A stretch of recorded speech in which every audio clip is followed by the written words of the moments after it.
back. My brother, he has several things to talk about that I think are important to any of you that want to feel good. He's going to talk about strokes right now.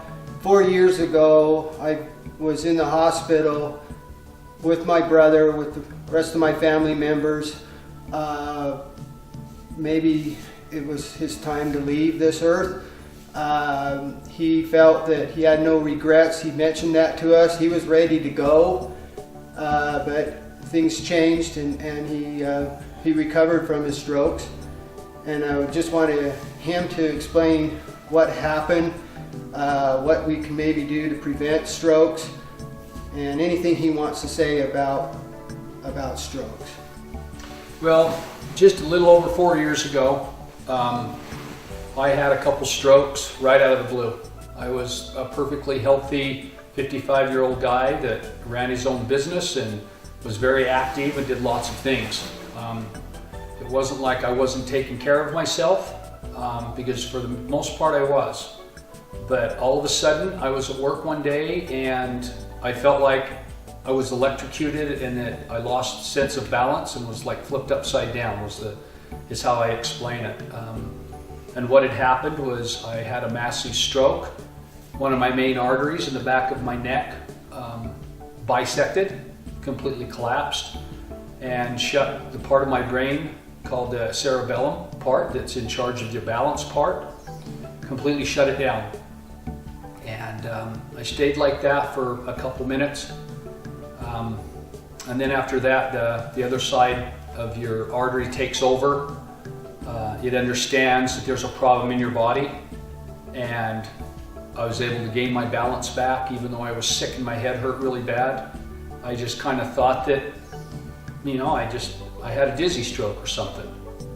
So the important lesson of that is people have strokes all the time and they play them off that nothing happened, and then that's where you get in trouble. Well, luckily I had a couple workers there and my son took me directly to the hospital. I was in the hospital within 5-10 minutes and I was able to be treated. Well, the doctor told me that what had happened, that my one artery had bisected and that it was gone. It wouldn't function again.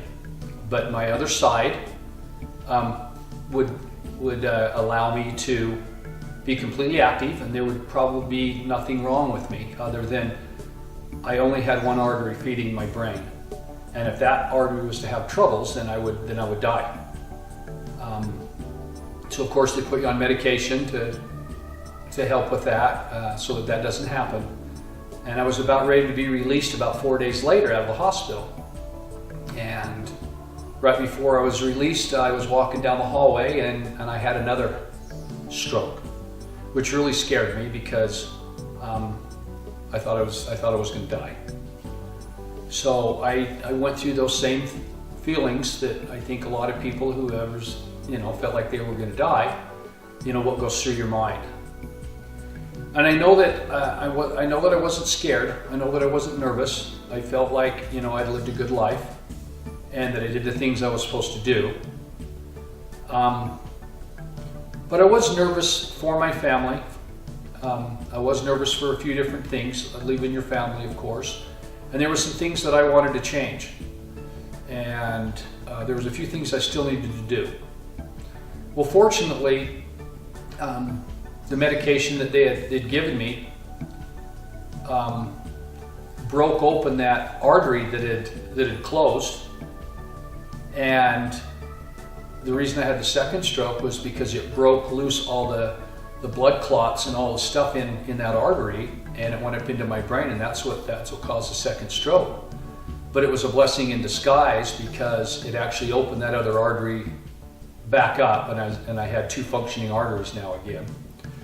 And it took about 9 months where it was completely healed, and I got a clean bill of health. During that process, you learn a little bit about the priorities of life and what's important and the things that you want to accomplish that you hadn't already accomplished in your life. So I was able to set some goals and to do some things of that nature. I wanted to make sure my family was taken care of, and that when I leave this earth, that I wasn't a burden on anybody, and I was able to take care of those things. And there were some reasons why I had that stroke. I had been diving. I was diving quite a bit, scuba diving quite a bit for the last few years, and I wasn't feeling that well. And I dove anyways, which I probably shouldn't have done. It's one of the rules of diving is that if you're sick, you don't dive.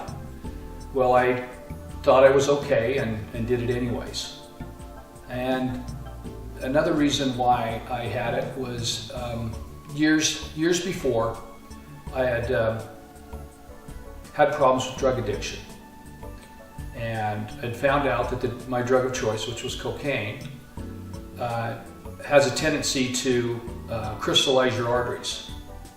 And I think from the use of cocaine and then come back with the scuba diving, going to deep depths, and then some genetic things too in my family. We've been known to have a few strokes in my family line. But those are the things that I think was the reasons for my stroke.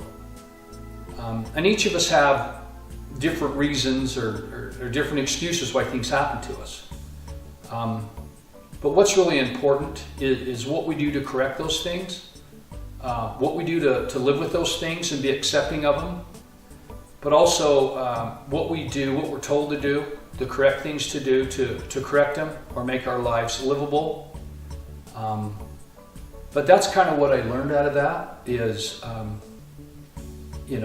had to watch my diet. I had to do everything I could physically to keep myself in shape. I had to have the signs. I had to realize the signs of a stroke and things associated with strokes. If there was ever questions, I would go to the doctor.